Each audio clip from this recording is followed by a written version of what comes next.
What's going on, everybody? What's going on? Thanks for joining me for yet another live stream, another episode of Men Like Us podcast. Today is just going to be a whole lot different. It's going to be a solo show. I did have somebody else to book to do this with me, but they canceled. I'm just like, you know what? I'm going to do it anyways. Got some pretty important stuff to talk about today. But before we move on to anything else at all, I am starting this show. I am going to promote as many trans-owned small businesses as I can. So, with no further ado, the first business up for this episode is, wait, nope, I didn't bring it up. There we go. Is Adore Me Doll Cosmetics. Fellas, brothers, this is a podcast for you fellas. You got to get your skincare game up, all right? Got to get it up. So, look, I'm going to just read through this description real quick. Adore Me Dolls Cosmetics. This is skincare made with all-natural, paraben-free, cruelty-free organic ingredients made for the man or woman who made the conscious decision to love their skin. I need to get me some of this because my skin is just, I'm aging too quick. But yeah, this is a dope business. I know the girl that owns this. She is a straight up hustler. She works her ass off. You see it day in and day out from her. So please, everybody, go to, almost knocked over my coffee. Please go to adoremedollcosmetics.com to get your skincare on. All right. Get your skincare on, and this is a woman from our community who could use your support. So get on that website and purchase. So now that we got the promotion stuff out the way, we're gonna try to get a new business every week here. So if y'all know any businesses, inbox the show, send me some website links, product descriptions, all that stuff. I am here to help the community. So sorry, I have to keep going through between two windows here. So yeah, now to the content. Normally I offer a trigger warning. Normally there's a trigger warning, and normally it's for the ladies because there are a good amount of ladies that watch this and consume the podcast. But this one is for the Christians, church folk. Be warned, you might be triggered during this broadcast. Okay. And before I continue on to the meat of the show, I want to yet again explain why the hell I do this. I'm doing this for the fellas. There are many, many men out there who are hungry for knowledge, who are lost. They don't know what they are. They're having trouble reconciling their attraction to women of trans experience. They're looking for people. They're looking for conversation to help them grow. They're just looking for information in general. And this is for those guys. This show, men, this show is for you. This is just for you. While I'm happy to have ladies listen to the show, I primarily do this for the brothers.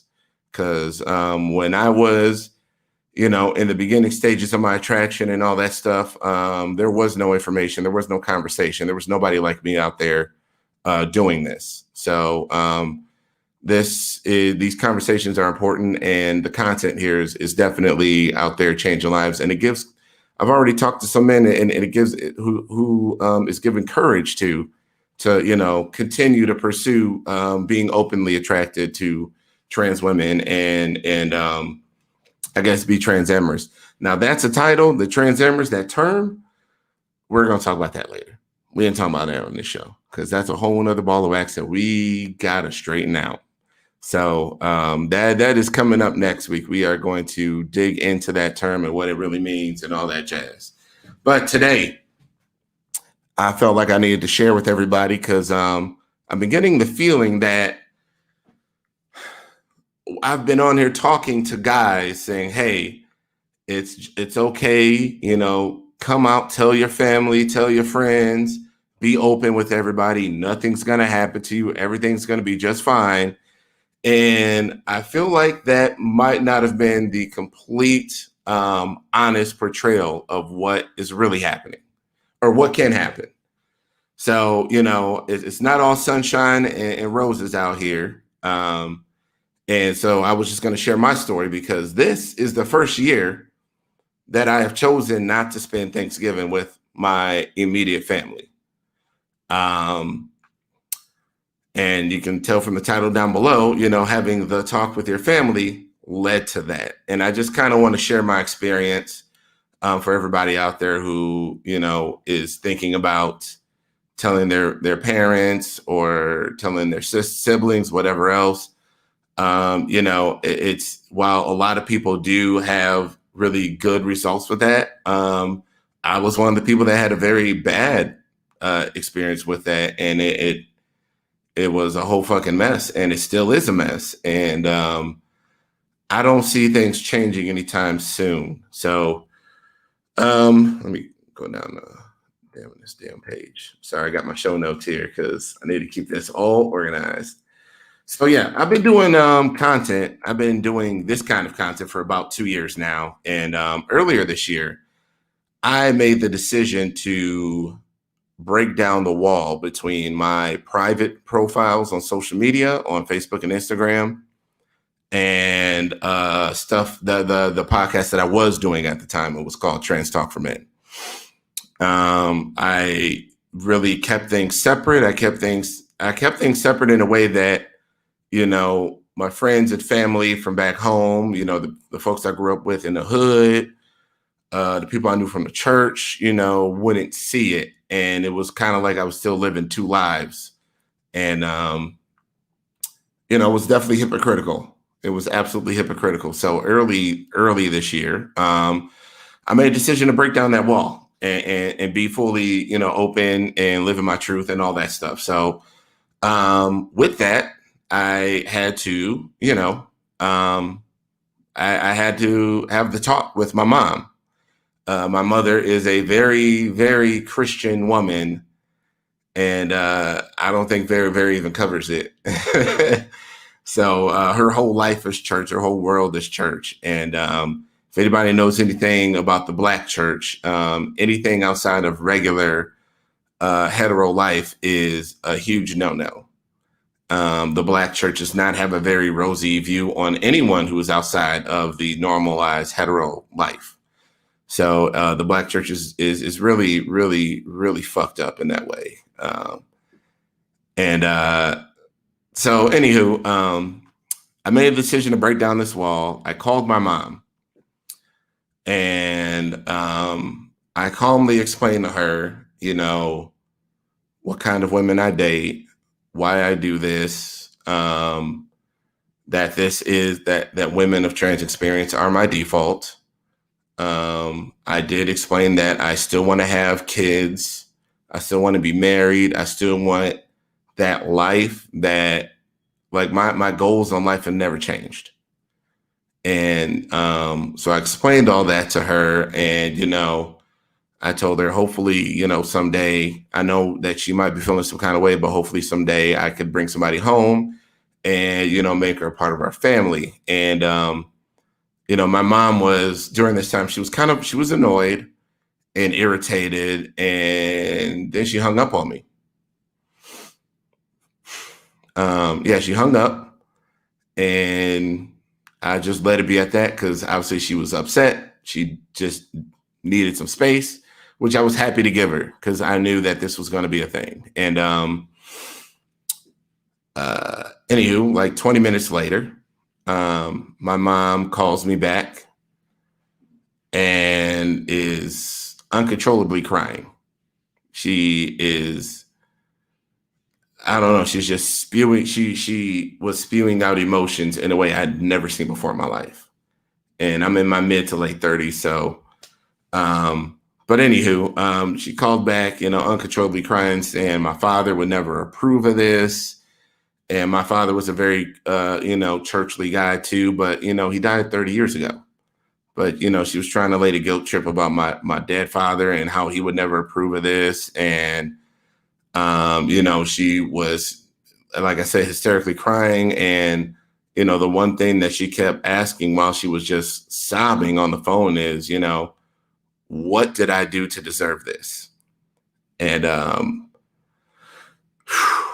she asked that a few times. I let it, I thought it would be best that I speak as little as possible on the second round of the phone call and just let her get it all out.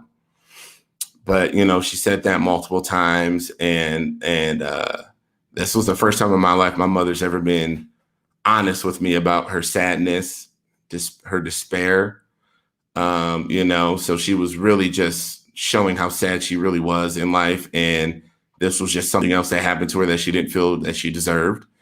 And she was out, and I guess she went to, she gave me the, there's only a few black men out there, or I'm sorry, there's only a few good black men out there. If any of you are white or outside the black community, a lot of times when a man does not puts himself in a place where he doesn't date black women, whether he's, into women of trans experience, gay, or dating somebody white or Latin, a lot of times what you will hear from women is like, damn, we only got so many good black men. Why aren't they coming for us?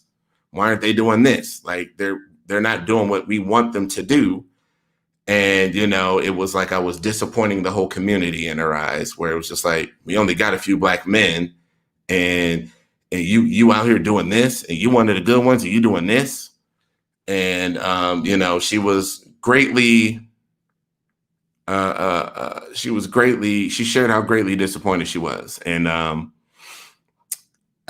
sorry, I'm just looking at my notes to keep this thing rolling. But, she, I guess the one thing that sort of hit me at some point was really when she intimated that I should never work with young black men again. She said that she didn't want me confusing them because I date women of trans experience. When, I am I'm a digital manager at a TV station working for a large corporation. In fact, I'm the only black digital manager in that entire company. I've definitely earned the respect of people in my field. I'm doing things. I'm doing what I'm supposed to do out here, and contributing to society in a way that somebody that is traditional would respect. So, but in her mind, none of that mattered.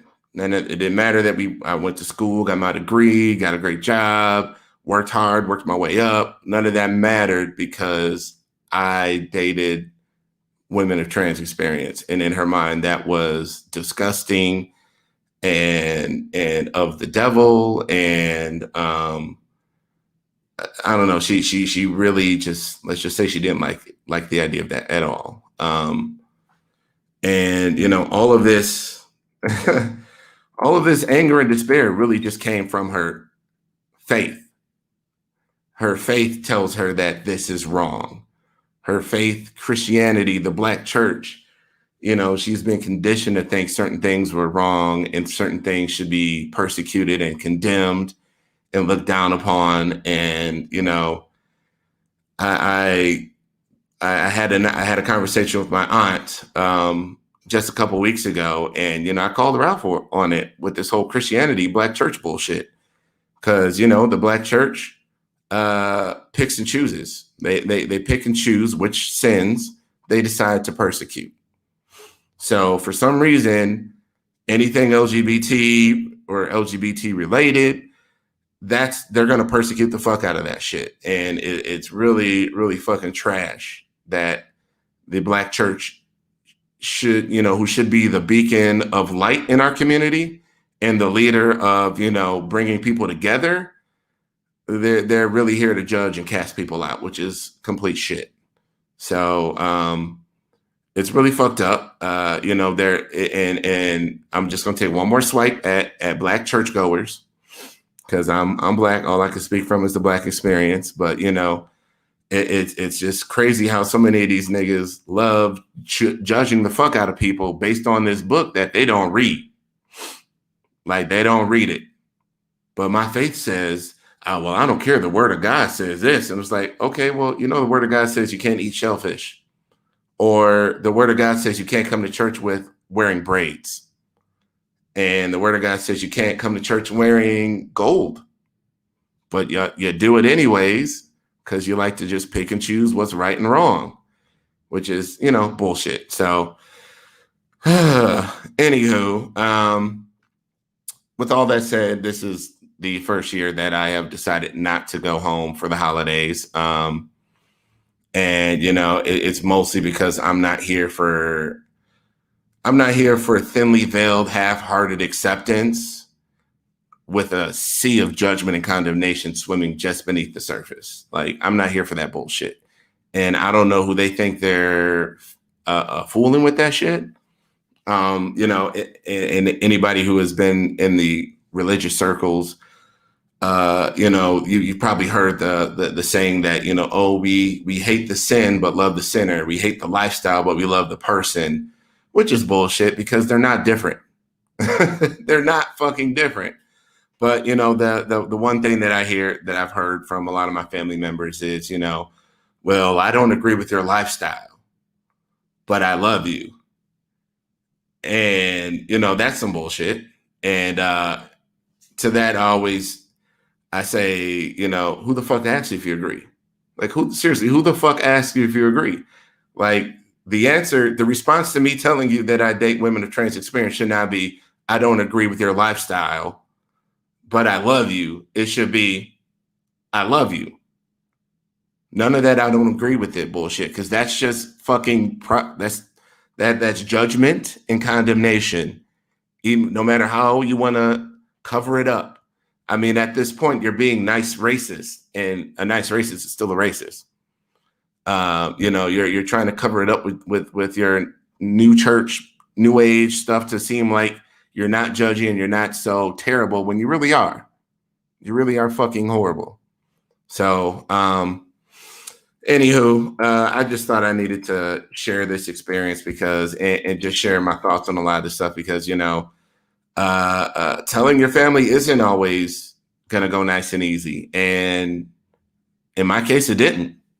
And I feel like I've given a false impression yet again, given a false impression of, oh yeah, just come out and be just fine. No problems, whatever. I told my friends I had no problem. I told these people I had no problem. Well, sometimes you do have problems, and sometimes the problems are with your family, people that it's a lot harder for you to get rid of than, your friends. So, yeah, I guess that's pretty much it, y'all. Thanks for listening to my experience, and thanks for sitting through all this story time stuff. I really just wanted to share with you guys, and brothers out there, please feel free to hit me up if you are having issues with your family or if you're worried about your family. Nobody knows your family better than you. You know what to expect and you know what's coming. So might as well just get yourself ready for it and get yourself mentally ready for it, honestly. So I guess with that, I will see everybody later. Thanks for joining me tonight on this stream. And I am out. Oh, the comments. I'm sorry, y'all. I haven't been viewing the comments. Let me dip into the comments real quick because it's just, All right, Brianna. Oh yeah, Brianna. Trail, my homie Trail in the house. DD Waters, thank you so much for stopping by. Asha, that's my homie right there. Meg, what's going on? Tony. and you know what, Tony? Exactly. You know what I'm talking about. Don't matter if you agree or not. Just don't say that shit. Just shut the fuck up with your goddamn opinions that nobody asked you for. With the religion that teaches love, all this love and shit, y'all motherfuckers should be leading with that shit. But you lead with condemnation and judgment, and that's fucked up. It really is fucked up. And when you try to do this thing to be softer to your loved ones, you're only hurting them. You're only hurting them, and you're just pushing them away. anybody on this planet can see through that bullshit. So sorry, I thought I was done already, but the comments, thank you, Diamond, for stopping by. I appreciate it. Love Marsha's plate. And obviously Brianna in the Box 512 podcast, Grown Black Trans Woman Talk. I think I got all that right. So anywho, all right, for real this time I'm out, but thank you for joining me, everybody. And please continue to comment or hit me in the inbox, in the DMs if you want to chat some more. All right.